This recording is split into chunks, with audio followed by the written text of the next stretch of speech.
विधानसभा 2022 के चुनाव को लेकर आम आदमी पार्टी के सांसद संजय सिंह ने उत्तर प्रदेश से 100 प्रत्याशियों की घोषणा की है। उत्तर प्रदेश के आज हमारे साथ बात करने के लिए रामपुर से आम आदमी पार्टी के प्रत्याशी हैं विधानसभा चुनाव के। सीधा उनसे बात करते हैं किस तरह के मुद्दे उनके रहेंगे और क्या लगता है उन्हें।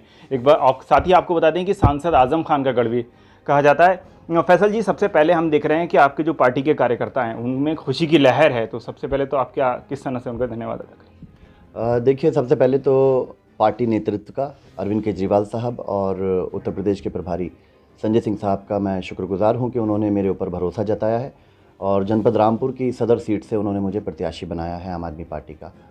तो मैं उनका शुक्रगुजार हूं और भरोसा उनका इंशाअल्लाह ताला बना रहेगा। एक ऐसा बदलाव आएगा रामपुर के अंदर जो अब से पहले नहीं आया।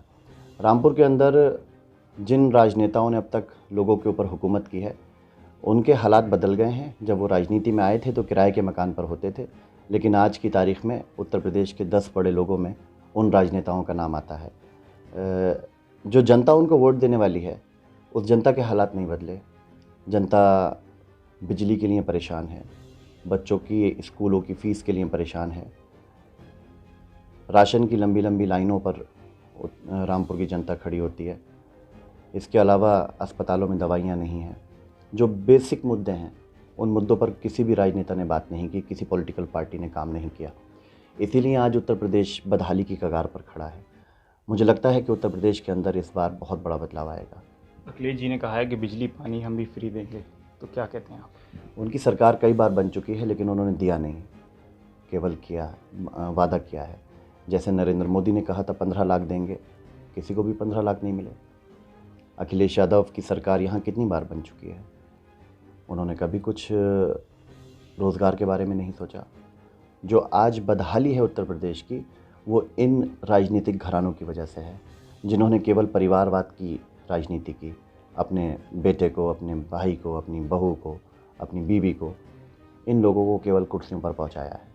भाजपा सरकार का कहना है कि हमने सबका साथ सबका विकास करके काम किया है बिना किसी भेदभाव के, क्या कहेंगे? ये तो हास्यपद बात है। बहुत हंसी आती है ऐसी बात सुनकर कि भारतीय जनता पार्टी जो इस देश के अंदर नफ़रतें बांटने का काम कर रही है। उन्होंने सबके विकास की और सबके साथ की बात की, लेकिन विकास केवल अपना, अपनी पार्टी का, अपने नेताओं का किया है। उत्तर प्रदेश के लोग आज बेहद परेशान हैं। मास्क के नाम पर पुलिस के बड़े बड़े चालान।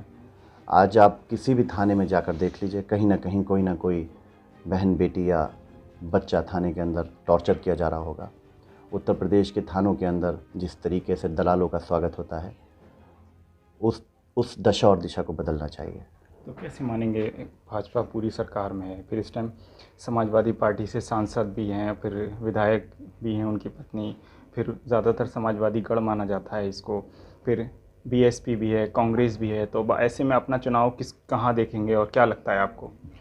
देखिए, समाजवादी का जो आप गढ़ की बात कर रहे हैं, तो आज अगर रामपुर की जनता बिजली के बड़े बड़े बिलों से परेशान हो रही है, लोगों के चालान हो रहे हैं, लोगों को समझ में नहीं आ रहा कि किसके दरवाजे पर जाकर अपनी फरियाद को सुनाएं, किसके दरवाजे पर जाकर अपने लिए हक़ की बात करें।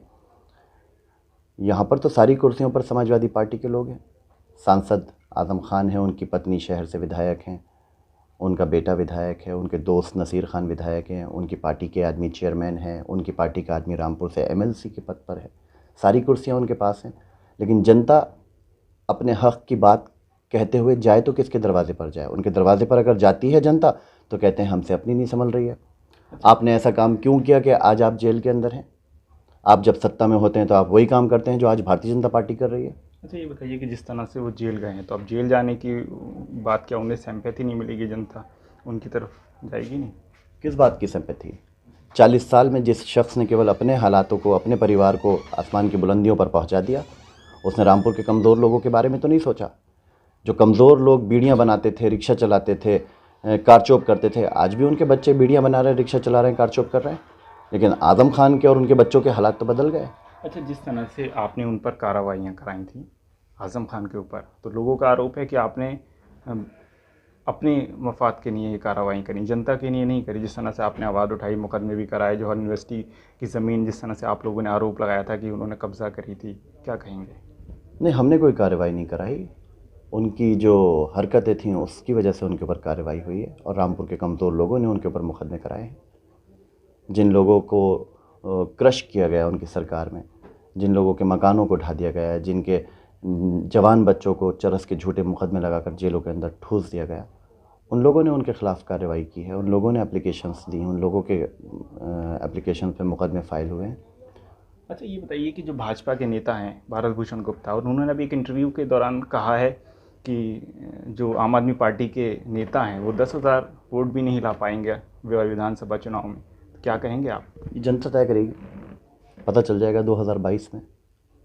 जनता तैयार बैठी है, वो जाकर देखें क्षेत्र में उनके लोग, किसान तैयार बैठे हैं उनका स्वागत करने के लिए गाँव में। भाजपा वाले जाकर तो देखें। ये बताइए कि उत्तर प्रदेश में पहली दफ़ा आम आदमी पार्टी विधानसभा 2022 का चुनाव लड़ रही है, तो कितना मजबूत मानेंगे? क्योंकि पहली दफ़ा तो कहीं ना कहीं बहुत बड़ा चैलेंज होता है और उत्तर प्रदेश में अभी इतना पकड़ भी नहीं हुई है। उत्तर प्रदेश की जनता पहली दफ़ा इस बार अपनी बिजली फ्री कराने के लिए वोट करेगी। पहली दफ़ा अपने बच्चों के अच्छे मुस्तकबिल के लिए, अच्छे स्कूलों के लिए वोट करेगी। पहली दफ़ा होगा कि उत्तर प्रदेश के अंदर मंदिर और मस्जिद की राजनीति ना होकर विकास की बात होगी। ये तो अखिलेश यादव कह रहे हैं कि हमने अपनी सरकार में तो कर दिखा दिया, विकास कराया, बिजली पानी फ्री की बात है वो भी वादा कर रहे हैं देने के लिए, तो फिर आप ऐसा क्या हटकर जनता को देना चाहेंगे? 300 यूनिट बिजली आम आदमी पार्टी की सरकार फ्री कर दिखाएगी। 24 घंटे बिजली का वादा है। दिल्ली के अंदर जो बकाया था वो लोगों का माफ़ किया गया था। उत्तर प्रदेश के अंदर भी जो बिजली के उपभोक्ता हैं, जो बड़े बड़े बिजली के बोझ तले दबे हैं और आत्महत्या करने को मजबूर हैं, उनका बकाया माफ़ किया जाएगा। इसके अलावा स्कूलों का कायाकल्प होगा। जैसे दिल्ली के अंदर बच्चों को स्कूलों में जाकर लगता है कि वो 5 स्टार होटल के अंदर बैठकर पढ़ रहे हैं, उस कैटेगरी के स्कूल खोले जाएंगे। इसके अलावा 20 किलो राशन, 2,500 पेंशन, महिलाओं के लिए बसें फ्री, महिलाओं की सुरक्षा का वादा। रामपुर की और उत्तर प्रदेश की सड़कों पर हज़ारों और लाखों की तादाद में कैमरे, बहुत सारी योजनाएं। कोई चौपाल वौपाल की गई, लोगों के बीच गए नहीं गए, अभी ऑफिस से सिर्फ शुरुआत की गई है? नहीं, हम तो लगातार लोगों के बीच में जा रहे हैं। बहुत सारी हमारी चौपालें हो रही हैं और आपने भी कई सारी चौपाल हमारी अटेंड की, मुझे याद है। तो जनता का बहुत समर्थन मिल रहा है। अब लोग बदलाव चाहते हैं। हमारे साथ विधानसभा 2022 के प्रत्याशी आम आदमी पार्टी से फैसल खान लाला मौजूद है, जिन्होंने बताया किस तरह के मुद्दे रहेंगे। अभी यह तो आने वाला वक्त बताएगा कि सरकार किसकी बनेगी। रामपुर से जिशान।